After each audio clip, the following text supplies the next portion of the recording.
Harley dealers have crossed a line that riders never expected. The financial harm they've created is staggering, leaving thousands of people trapped in unfair loans that will weigh them down for the next 7 years. Meanwhile, the dealerships are pocketing massive profits, making around $6,000 more on every single sale. What I'm about to share completely shatters the image of the American motorcycle dream. Behind the polished showrooms and slick sales pitches lies the truth. Customers are being billed an $800 preparation fee for work that's nothing more than peeling off plastic wrap and checking the tires, something that takes no more than 30 minutes to do. First comes a $2,000 delivery fee, even though the bike arrived on a truck with 20 others. Then they tack on a $4,000 market adjustment, pretending supply and demand only work in their favor, but that's not even the biggest issue. These dealerships are running one of the most elaborate tricks the motorcycle world has ever seen. They create the illusion of scarcity by hiding bikes that are actually available. Some are marked as sold even though they're ready to be purchased, while others are listed online but disappear the moment you're ready to pay. At one Phoenix dealership, 17 street glides were shown as sold, yet when someone called pretending to have cash in hand, 3 suddenly became available, but at a steeper price. It's unbelievable. Ever wonder why the motorcycle you're after costs so much? It's because the charges don't stop at fees and markups. Dealers know how to prey on emotions, pushing loans stretched over 6 or 7 years as if it's a benefit, even when interest rates reach 12% for buyers with less than perfect credit. And that's only part of the trap. They are targeting younger buyers with emotional hooks like buy now, pay later, or the bike you've always dreamed of is here. A street glide with a $25,000 price tag can easily turn into a $45,000 burden once 7 years of payments and a 12% interest rate are factored in. Think about it. Would you really want to spend $45,000 on a bike that costs only $18,000 to produce? Yet this is exactly what many riders are experiencing today. Dealers have mastered the art of using flashy words like premium, limited edition, and iconic to justify charging more than the price of luxury cars. Buyers are being convinced that dropping $35,000 on a motorcycle puts them in some exclusive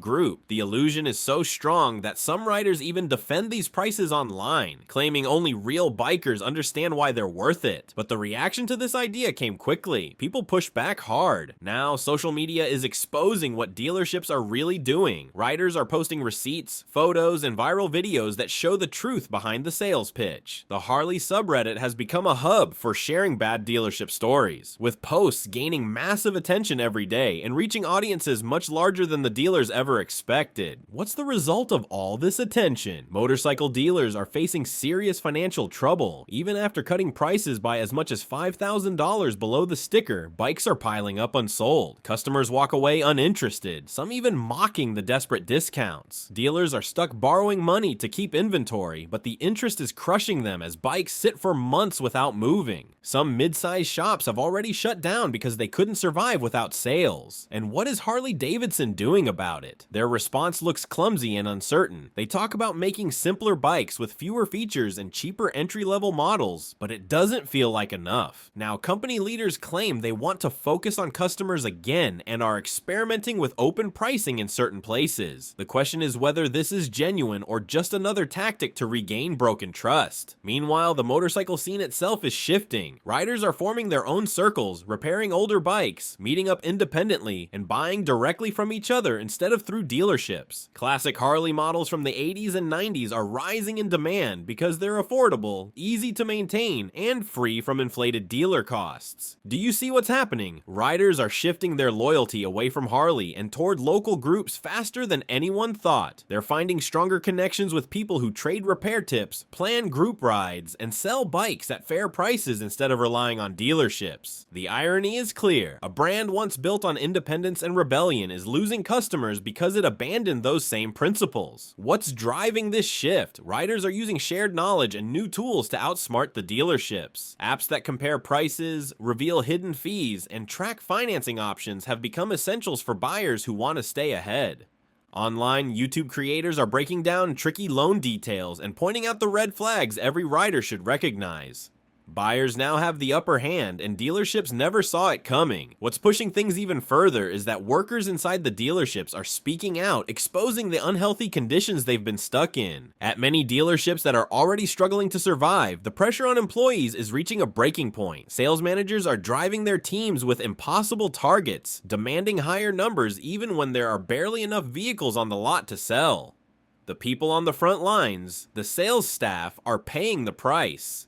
Their commissions are shrinking because fewer cars are moving, and their base pay has stayed frozen, failing to keep up with the cost of living. What was once an exciting, high-energy job has become a grind, with once motivated salespeople now feeling drained, stressed, and overworked just trying to meet expectations and hold on to their positions. In response to these unfair conditions, a growing number of workers, both mechanics and sales staff, are beginning to organize. Union talks are starting to spread across dealerships, with employees leaning on one another for strength and solidarity. Social media has become their microphone, amplifying personal accounts of burnout, long hours, and being pushed to the edge by management that seems more focused on numbers than people. These stories are resonating with others, turning individual frustration into collective outrage. If you find these investigations into dealership practices eye-opening and want to stay a part of a community that refuses to stay silent, subscribing makes a real difference. It helps ensure these stories continue to come to light and that the workers most affected are not ignored. What's shocking is how many dealership owners are responding to their employees' concerns. Instead of listening and addressing the problems, some are resorting to threats and intimidation. Workers who speak up are sometimes punished with job loss, while others are silenced with rules specifically designed to block them from organizing or forming groups. These heavy-handed tactics may have worked in the past, but now they are backfiring spectacularly. Employees are finding strength in each other, and attempts to scare them into silence are only drawing more attention to the abuse. Word of unfair treatment is spreading like wildfire online, shared not only by workers but by sympathetic riders and customers who are horrified by what they see. The backlash has fueled even more criticism of how Harley-Davidson's dealership network is being run, feeding into the already growing skepticism around the brand. Governments are now stepping in as well. States like California, New York, and Texas are rolling out new protections for consumers that directly challenge the way motorcycle dealerships operate. This combination of worker resistance, customer outrage, and legal scrutiny is putting dealerships under pressure like never before, and the future of how they do business may be forced to change in ways they can no longer control. The latest regulations have changed the game by putting tight restrictions on hidden fees and forcing dealerships to show customers exactly what they are paying for. No longer can dealers hide behind vague terms like market adjustment to quietly tack on thousands of extra dollars and justify outrageous prices. At the same time, federal investigators at the FTC are digging into dealership practices, especially around financing, to see if buyers are being misled or pressured into unfair deals. On top of that, Harley-Davidson itself is facing a wave of lawsuits from riders who claim they were deceived, trapped by promises that didn't match reality. This growing accountability has become a powerful weapon in the hands of the riding community. Motorcyclists aren't staying quiet anymore. Clubs and organizations are publicly naming and shaming dealerships caught using shady tactics, and they're creating scorecards and reviews that reflect honest customer experiences. These public ratings spread quickly through the riding world, warning people where not to spend their money. At the same time, consumer advocacy groups are keeping detailed lists of dealerships that actually treat customers fairly, giving newcomers a reliable way to choose shops that value trust and respect over greed. With the spotlight shining brightly on them, dealerships are realizing they can't operate unchecked anymore. Riders are watching closely, comparing stories, and refusing to be fooled by flashy showrooms or fake scarcity. But inside Harley-Davidson's headquarters, there's a sense of fear and urgency. The executives know the situation is bigger than sales. It's about whether the company can repair the damage it inflicted on its own reputation. For over a century, Harley was a name tied to freedom, honesty, and the spirit of the open road. Now, those values feel betrayed by dealerships that act like the only goal is squeezing out profits through manipulation and false claims of exclusivity. The brand has reached a turning point. This could be the moment Harley-Davidson wakes up, takes responsibility, and reconnects with the riders who made it great. If they use this crisis as motivation to change, they could stage a powerful comeback and earn back loyalty. But if they continue down the same path, ignoring what their community is demanding, then this might not just be a stumble. It could be the slow unraveling of a cultural icon that once defined American motorcycling. Motorcycle riders are making their feelings known with their wallets, and the message couldn't be clearer. They are dissatisfied and fed up. Across the country, small independent motorcycle shops are thriving, pulling in riders who want honesty, fairness, and genuine respect. At the same time, the used motorcycle market is booming. People are choosing older bikes that still carry real character over overpriced new models, and younger riders especially are gravitating toward brands that value them as individuals rather than as numbers in a ledger. The heart of the issue isn't simply financial loss. The true tragedy lies in watching an iconic American company dismantle the very culture it once built.